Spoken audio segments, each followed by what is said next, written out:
채소를 먹기 전 이렇게 생각해 보신 적 있으신가요? 나는 늘 깨끗이 씻어 먹는데 정말 안전할까? 유기농 채소라면 더 믿어도 되는 걸까? 흐르는 물에 여러 번 씻었으면 충분하지 않을까? 이 질문에 한 번이라도 망설이셨다면 오늘 이야기는 꼭 끝까지 들어보셔야 합니다. 왜냐하면 유75세 이상 성인 중 상당수가 깨끗이 씻은 채소로 인해 기생충 항체 양성 반응을 보였다는 보고가 있기 때문입니다. 놀랍게도 이분들 대부분은 채소는 늘 꼼꼼히 씻어 먹는다고 말합니다. 그럼에도 불구하고 감염은 계속됩니다. 이유는 단 하나, 우리가 믿어온 채소 씻는 방법 자체가 잘못된 경우가 너무 많기 때문입니다. 진료실에서 종종 이런 분을 만납니다. 평소 고기를 거의 먹지 않고 건강을 위해 매일 샐러드를 드시는 70대 여성입니다. 특별히 아픈 곳도 없는데 이유 없이 피로하고 눈이 흐릿해져 검사를 해보니 기생충 항체가 나옵니다. 그분은 제게 이렇게 말씀하십니다. 선생님, 저는 채소를 정말 깨끗이 씻어요. 유기농만 먹고요. 바로 이 지점에서 많은 분들이 충격을 받습니다. 문제는 안 씻어서가 아니라 잘못 씻어서 생긴다는 사실입니다. 여기서 잠깐 과학적으로 한번 생각해 보겠습니다. 채소 표면에 붙어 있는 기생충 알은 우리가 상상하는 먼지와 다릅니다. 마치 아주 미세한 접착제로 IP 표면에 붙어 있는 것처럼 단단히 고정돼 있습니다. 흐르는 찬물은 먼지는 씻어낼 수 있어도 이 알을 떨어뜨리기에는 힘이 부족합니다. 더 놀라운 사실은 물에 오래 담가둘수록 오히려 잎의 주름 사이로 알이 더 깊이 들어갈 수 있다는 점입니다. 많은 분들이 식초를 넣으면 되지 않나요? 소금물에 담그면 괜찮지 않나요? 라고 묻습니다. 하지만 이것도 대부분 심리적인 안심 효과에 가깝습니다. 실제로는 기생충 알의 구조상 이런 방법으로는 완전히 제거되지 않는 경우가 많습니다. 그럼에도 불구하고 우리는 늘 이렇게 해왔으니까 괜찮겠지 라며 같은 방법을 반복합니다. 여기서 중요한 질문 하나를 드리고 싶습니다. 우리는 정말 안전한 방법을 쓰고 있을까요? 아니면 익숙한 방법을 고집하고 있을까요? 이 차이가 바로 노후의 면역과 건강을 가르는 지점이 됩니다. 하지만 너무 걱정하지 않으셔도 됩니다. 희망은 분명히 있습니다. 채소를 포기할 필요도 없고 복잡한 도구가 필요한 것도 아닙니다. 단 하나의 기준, 그리고 많은 분들이 모르는 온도의 개념만 바꾸면 위험을 크게 낮출 수 있습니다. 실제로 병원과 연구 현장에서 확인된 방법입니다. 이 영상 끝까지 함께 하시면 왜 물만으로는 부족한지, 대부분이 놓치는 가장 큰 실수는 무엇인지, 집에서 바로 실천 가능한 정확한 기준은 무엇인지 차분하게 그리고 확실하게 알려드리겠습니다. 그럼 이제 우리가 왜 이렇게 오랫동안 물로 씻으면 안전하다는 믿음을 갖게 되었는지 그 착각의 시작부터 하나씩 짚어보겠습니다. 다음 이야기에서 그 이유가 분명해집니다.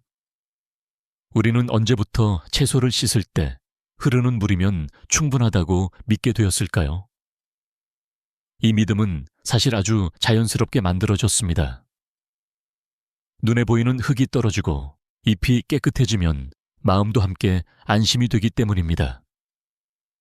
특히 오랫동안 주부로 살아오신 분들일수록 물에 여러 번 씻으면 된다는 경험적 확신이 몸에 배어 있습니다. 문제는 기생충은 눈에 보이는 흙과 전혀 다른 존재라는 점입니다. 병원에서 설명할 때 저는 종종 이런 비유를 씁니다. 흙은 마치 바람에 날아온 먼지와 같고 기생충 알은 초미세 접착제로 붙인 투명한 스티커와 같습니다. 먼지는 물에 쉽게 씻겨 내려가지만 스티커는 그렇지 않습니다. 오히려 물에 오래 닿으면 더 밀착되는 경우도 있습니다. 그런데 우리는 이 둘을 같은 방식으로 처리하려고 합니다. 바로 여기서 문제가 시작됩니다. 실제로 많은 연구에서 찬물 세척만으로는 기생충 알 제거율이 매우 낮다는 결과가 반복해서 보고됩니다.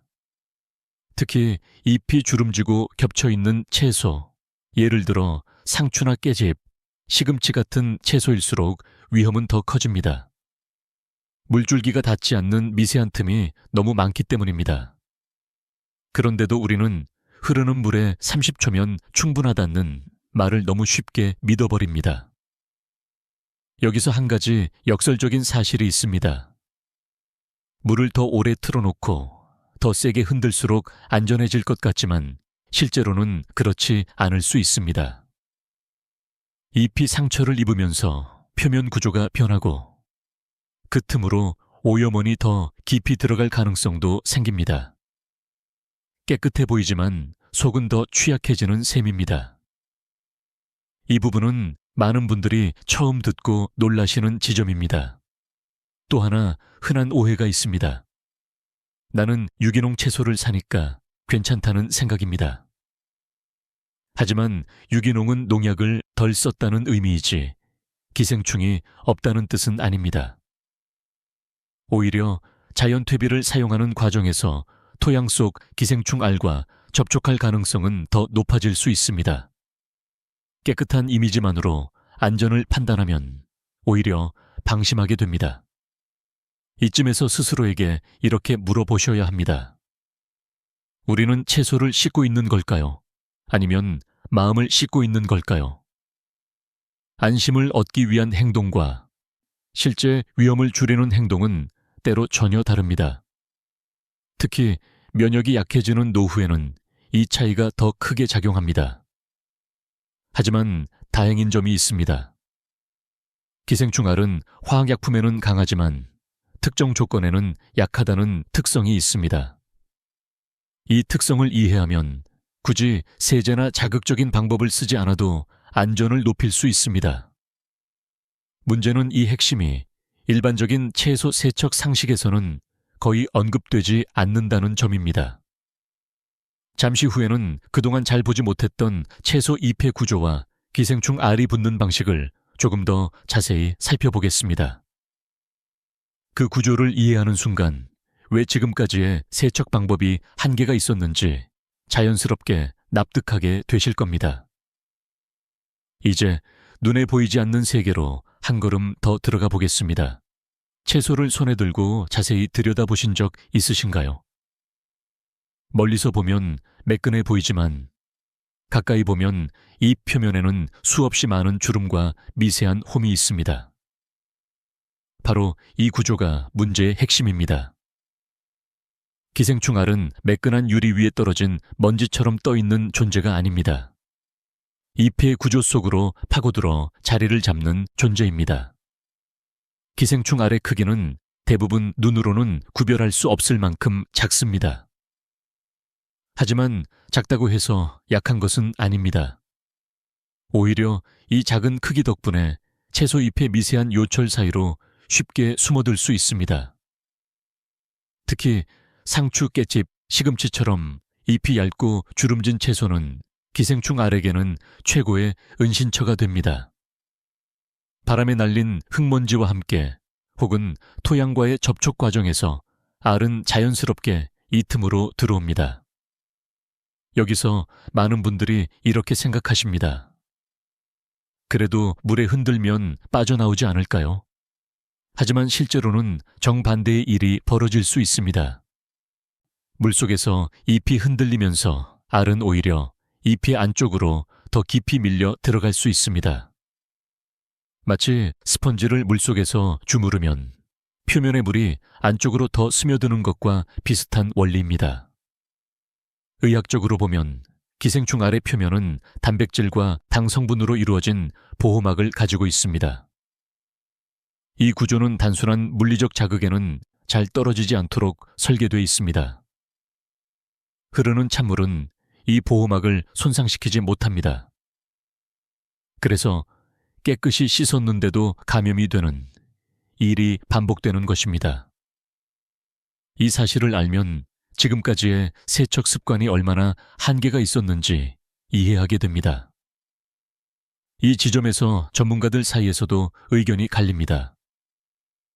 일부는 충분히 여러 번 씻으면 위험은 매우 낮다고 말합니다. 반면 다른 쪽에서는 이입 구조상 물 세척만으로는 제거가 어렵다고 분명히 선을 긋습니다. 임상 현장에서 환자를 직접 보는 입장에서는 후자의 의견에 고개를 끄덕이게 되는 경우가 많습니다. 실제로 위생에 신경 쓰는 분들일수록 예상치 못한 감염을 경험하는 경우를 자주 보기 때문입니다. 여기서 잠시 상상해 보십시오. 보이지 않는 작은 알 하나가 씻지 않은 손처럼 조용히 몸 안으로 들어와 수년간 문제를 일으킨다면 어떨까요? 당장 큰 통증은 없을 수 있습니다. 하지만 피로, 소화불량, 시야 이상처럼 애매한 증상으로 서서히 삶의 질을 떨어뜨릴 수 있습니다. 그래서 이 문제는 특히 노후 건강과 깊이 연결됩니다. 그렇다면 질문이 자연스럽게 이어집니다. 이렇게 단단히 붙어 있는 알을 우리는 어떻게 다뤄야 할까요? 답은 의외로 복잡하지 않습니다. 핵심은 세게가 아니라 다르게 접근하는 것입니다. 그리고 그 기준은 우리가 생각해온 것과 전혀 다른 지점에 있습니다. 다음 이야기에서는 많은 분들이 더 안전하다고 믿는 유기농 채소가 왜 오히려 위험해질 수 있는지, 그리고 그 오해가 어디서 비롯됐는지를 차분히 풀어보겠습니다. 이제부터 이야기는 더 현실적인 선택의 문제로 들어갑니다. 유기농 채소니까 더 안전하겠지요. 진료실에서 가장 자주 듣는 말 중 하나입니다. 화학농약을 쓰지 않았고 자연 그대로 자랐다는 이미지는 우리에게 강한 신뢰를 줍니다. 특히 나이가 들수록 몸에 해로운 것은 피하고 싶어지기 때문에 유기농이라는 단어는 곧 건강보험처럼 느껴지기도 합니다. 하지만 이 믿음에는 우리가 잘 보지 못한 맹점이 숨어 있습니다.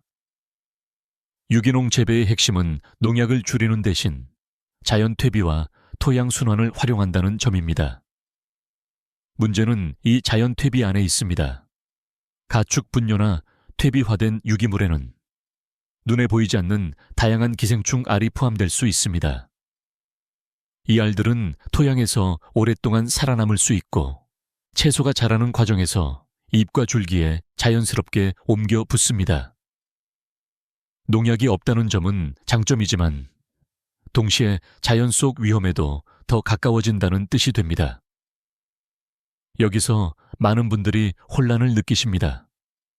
그럼 유기농은 먹지 말라는 건가요? 결코 그렇지 않습니다. 유기농 채소는 분명 영양적으로 장점이 많고 장기적인 건강에도 도움이 됩니다. 다만 중요한 것은 유기농이라는 이유만으로 세척 과정을 단순화해서는 안 된다는 점입니다. 오히려 더 신중해야 할 필요가 있습니다. 실제로 검사 결과를 보면 유기농 채소를 자주 섭취하는 분들 중 일부에서 기생충 항체 양성률이 더 높게 나오는 경우도 관찰됩니다.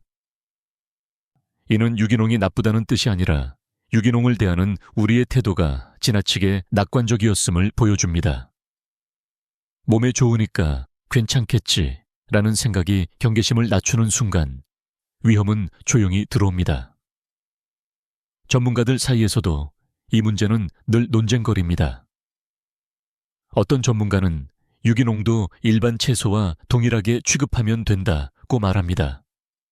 반면 다른 쪽에서는 토양 기반 오염 가능성을 고려해 유기농은 더 엄격한 세척 기준이 필요하다고 주장합니다. 임상 경험상 후자의 접근이 특히 노년층에게는 더 안전합니다. 면역 반응이 예전 같지 않기 때문입니다. 여기서 한 가지 더 짚고 넘어가야 할 점이 있습니다. 유기농 채소일수록 잎이 더 부드럽고 표면이 손상되기 쉽습니다. 이로 인해 미세한 틈이 더 많이 생기고 그 틈은 기생충 알이 숨어들기에 더 좋은 환경이 됩니다.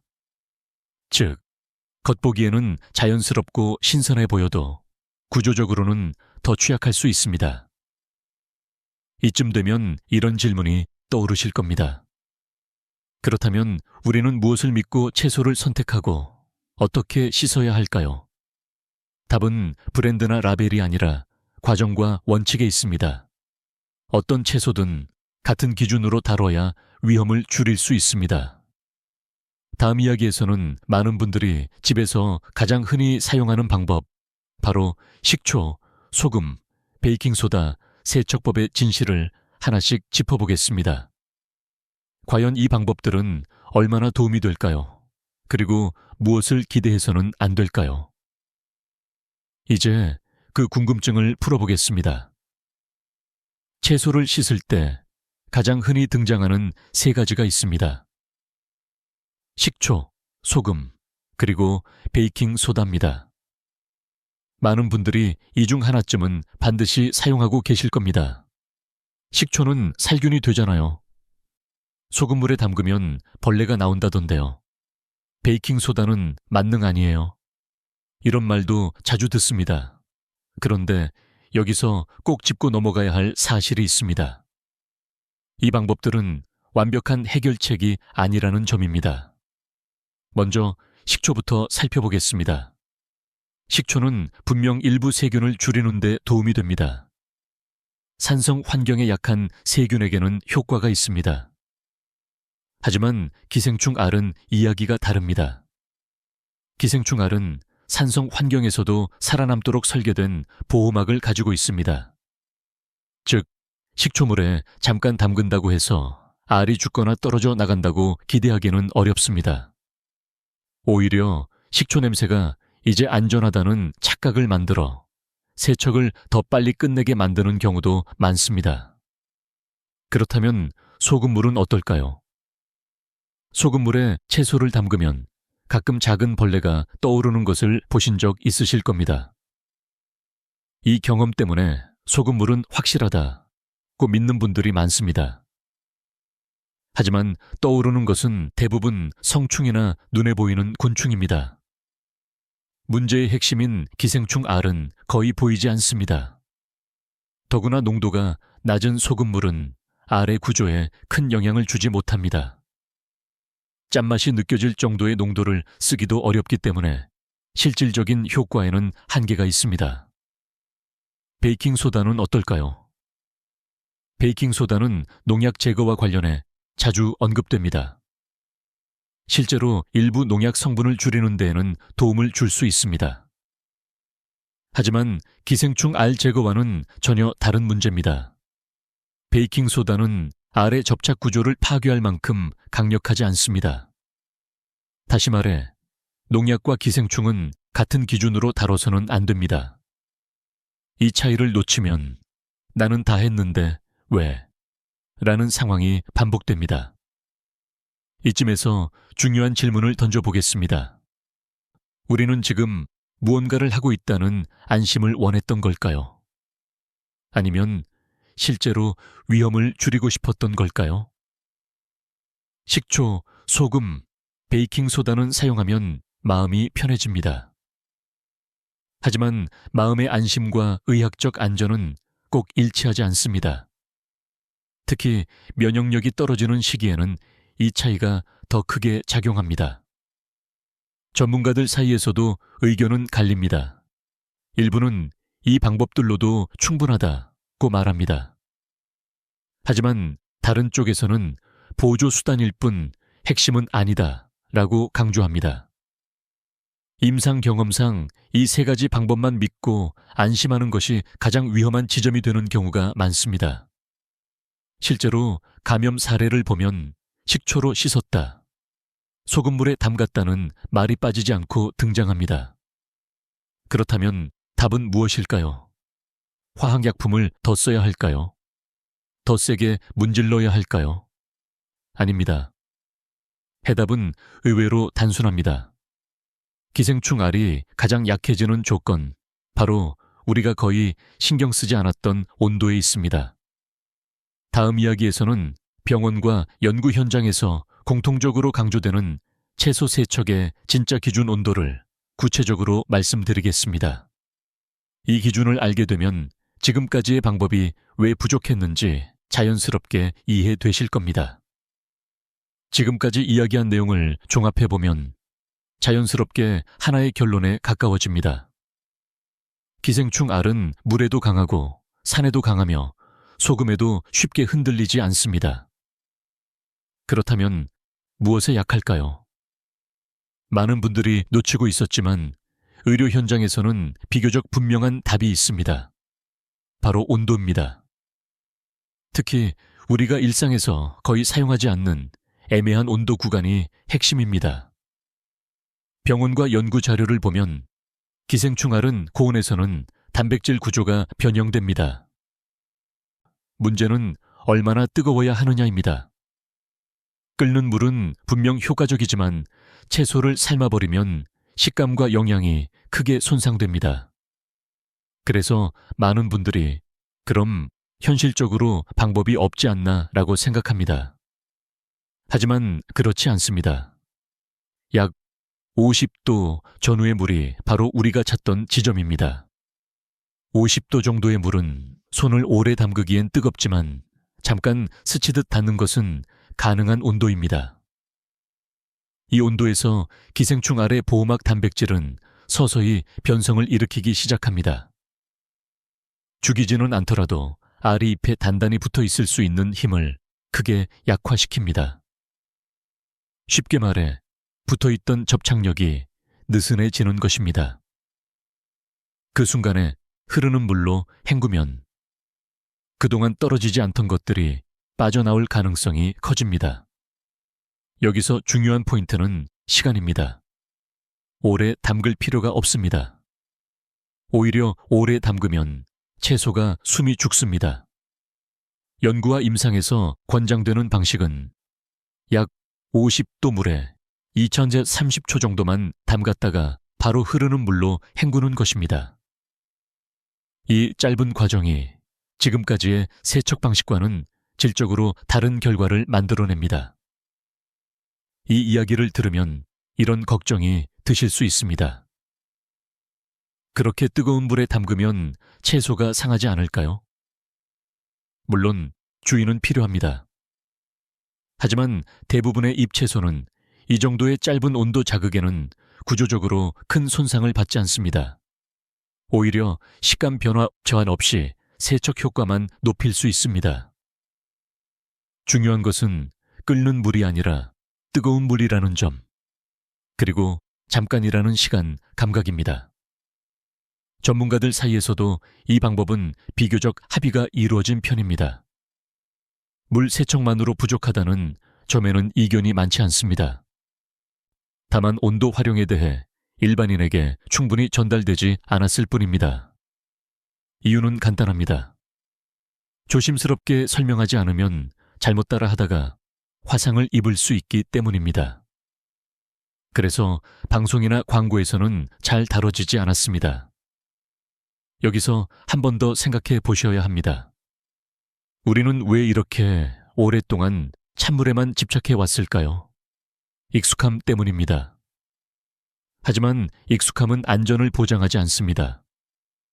특히 나이가 들수록 작은 감염 하나가 몸 전체의 균형을 무너뜨릴 수 있습니다. 만약 이 영상이 도움이 된다고 느끼신다면 부모님이나 주변 분들과 한번 공유해 보셔도 좋겠습니다. 누군가의 식탁을 조금 더 안전하게 만드는데 이 정보가 쓰일 수 있습니다. 다음 이야기에서는 채소 자체보다도 놓치기 쉬운 도마와 칼, 그리고 손에서 발생하는 2차 감염의 위험을 살펴보겠습니다. 아무리 잘 씻어도 그 다음 단계에서 무너질 수 있기 때문입니다. 채소를 씻는 과정까지 완벽하게 해냈다고 느끼는 순간 대부분의 분들은 안심합니다.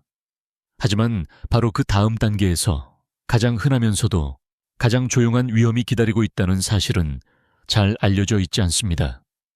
문제는 채소가 아니라 채소를 다루는 환경입니다. 도마, 칼, 그리고 우리의 손입니다. 집에서 요리할 때를 떠올려 보십시오. 채소를 씻고 나서 같은 도마 위에 고기나 생선을 올려 자르지는 않으신가요? 혹은 반대로 생고기를 손질한 뒤 물로만 손을 헹구고 채소를 만지지는 않으신가요? 이 과정에서 눈에 보이지 않는 오염은 쉽게 옮겨갑니다. 특히 기생충 알은 마찰과 접촉에 매우 강한 생존력을 보이기 때문에 한번 묻으면 쉽게 사라지지 않습니다. 도마는 특히 위험합니다. 나무 도마나 오래 사용한 플라스틱 도매는 미세한 칼집과 균열이 생깁니다. 이 틈은 세균뿐 아니라 기생충 알이 숨어들기에 아주 좋은 공간입니다. 겉으로는 깨끗해 보여도 그 안에는 여러 번의 조리 흔적이 층층이 쌓여 있습니다. 물로 헹구는 것만으로는 이 틈을 완전히 씻어내기 어렵습니다. 의료 현장에서 보면 이런 간접 감염은 생각보다 흔합니다. 채소는 잘 씻었는데 왜 문제가 생겼을까요? 라고 묻는 분들 중 상당수가 도마와 칼을 따로 구분하지 않는 습관을 가지고 계십니다. 채소를 아무리 안전하게 세척해도 오염된 도구를 거치면 그 노력은 한순간에 무너집니다. 이 점은 특히 노년층에서 더 중요합니다. 면역 반응이 느리고 약해져 있기 때문입니다. 전문가들 사이에서도 이 부분은 비교적 의견이 일치합니다. 채소 세척만큼이나 중요한 것이 조리도구의 분리입니다. 최소한 채소용 도마와 고기, 생선용 도마는 구분하는 것이 권장됩니다. 여건이 어렵다면 사용 순서를 지키는 것만으로도 위험을 줄일 수 있습니다.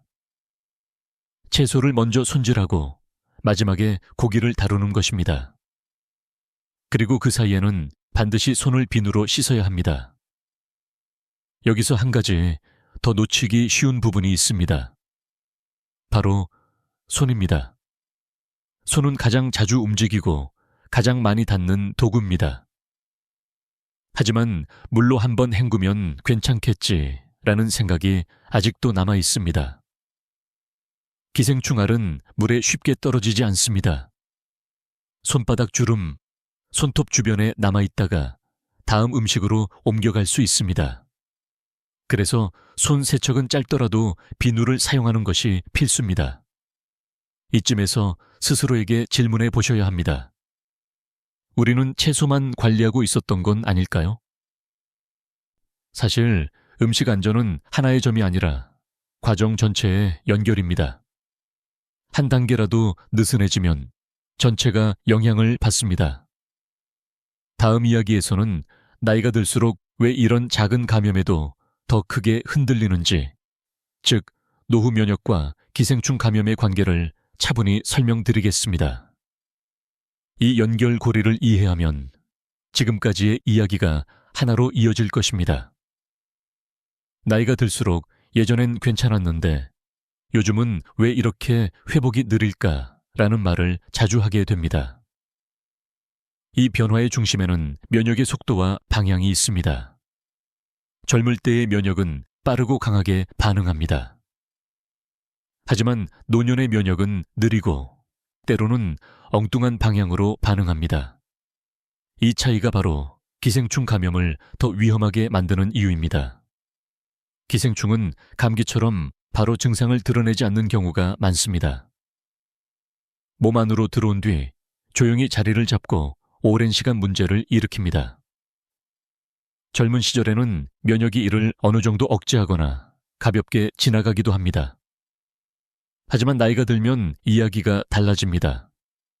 면역세포의 조율 능력이 떨어지면서 작은 침입에도 과도한 염증 반응이 생기거나 반대로 전혀 대응하지 못하는 상황이 발생합니다.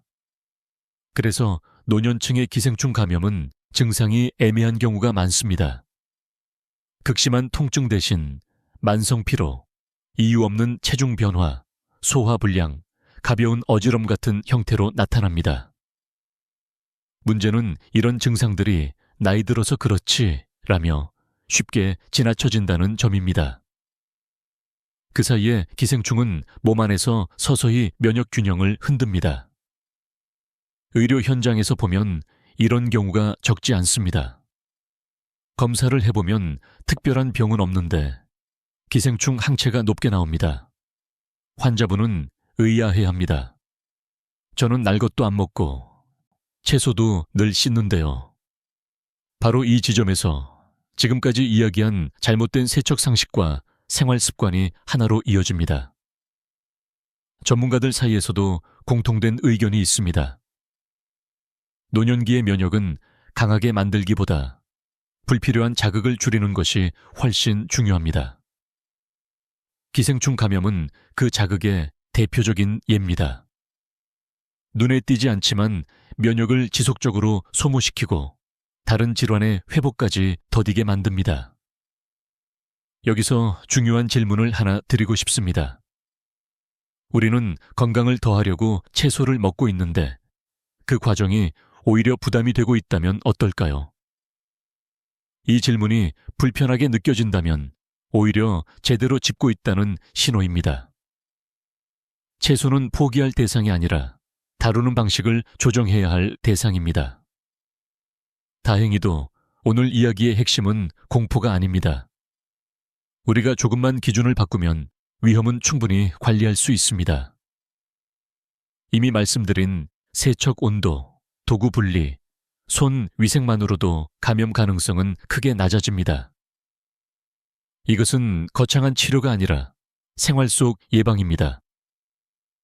이제 마지막 이야기에서는 지금까지의 내용을 모두 정리해 평생 써먹을 수 있는 채소 세척 원칙으로 묶어드리겠습니다. 복잡하지 않지만 반드시 지켜야 할 기준들입니다. 천천히 정리하며 마무리해 보겠습니다. 지금까지 긴 이야기를 함께 해주셔서 감사합니다. 이제는 복잡했던 정보들을 잠시 내려놓고 꼭 기억해야 할 핵심만 차분히 정리해 보겠습니다. 채소 세척의 목적은 완벽함이 아니라 위험을 줄이는 방향입니다. 그리고 그 방향은 생각보다 단순합니다. 첫째, 물만으로는 부족할 수 있다는 사실을 받아들이는 것입니다. 흐르는 찬물은 흙과 먼지는 제거할 수 있지만 기생충 알까지 해결해 주지는 않습니다. 이 사실을 인정하는 순간 우리는 다음 단계로 갈 수 있습니다. 상식을 부정하는 것이 아니라 상식을 한 단계 확장하는 것입니다. 둘째, 온도를 활용하는 습관입니다. 약 50도 전후에 따뜻한 물에 하한처 30초. 이 짧은 과정이 기생충 알의 접착력을 약화시키는 핵심입니다. 끓는 물도 화학세제도 필요 없습니다. 뜨겁다가 아니라 따뜻하지만 분명히 느껴지는 온도라는 감각을 기억하시면 됩니다. 이 기준 하나만으로도 채소 세척의 질은 완전히 달라집니다. 셋째, 도구와 손의 흐름을 관리하는 것입니다. 채소용 도마와 칼을 구분하고 사용 순서를 지키며 손은 반드시 비누로 씻는 것. 사소해 보이지만 감염의 고리를 끊는데 가장 현실적인 방법입니다. 아무리 채소를 잘 씻어도 이 과정이 무너지면 다시 원점으로 돌아갑니다. 넷째, 유기농이라는 이름에 안심하지 않는 태도입니다. 유기농은 선택의 기준이지 안전의 보증서는 아닙니다. 오히려 자연에 가까운 만큼 세척 원칙은 더 엄격해야 합니다. 이 균형 잡힌 시선이 노후 건강을 지켜줍니다. 마지막으로 가장 중요한 한 가지는 나는 지금 왜 이 행동을 하는가를 스스로에게 묻는 습관입니다. 안심을 위해서인지 실제로 위험을 줄이기 위해서인지 이 질문 하나가 식탁의 방향을 바꿉니다. 건강은 특별한 음식이 아니라 이런 작은 판단의 반복에서 만들어집니다. 혹시 오늘 영상을 보시면서 이건 나도 하나 바꿔봐야겠다는 생각이 드셨다면 이미 충분히 의미 있는 변화가 시작된 것입니다. 늦은 나이는 없습니다. 오늘이 가장 빠른 날입니다. 채소를 대하는 태도를 조금 바꾸는 것만으로도 몸은 분명히 다르게 반응합니다. 이 영상이 도움이 되셨다면 가족이나 주변 분들과 함께 나눠보셔도 좋겠습니다. 그리고 댓글로 이렇게 남겨주세요. Day1 채소 세척 바꾸기 시작. 작은 실천을 말로 남기는 순간 습관은 훨씬 단단해집니다. 지금까지 여러분의 식탁 옆에서 함께 고민하는 의사로서 말씀드렸습니다. 다음 영상에서도 일상 속에서 놓치기 쉬운 건강의 기준을 차분히 그리고 과학적으로 함께 살펴보겠습니다. 오늘도 잘 챙기셨습니다.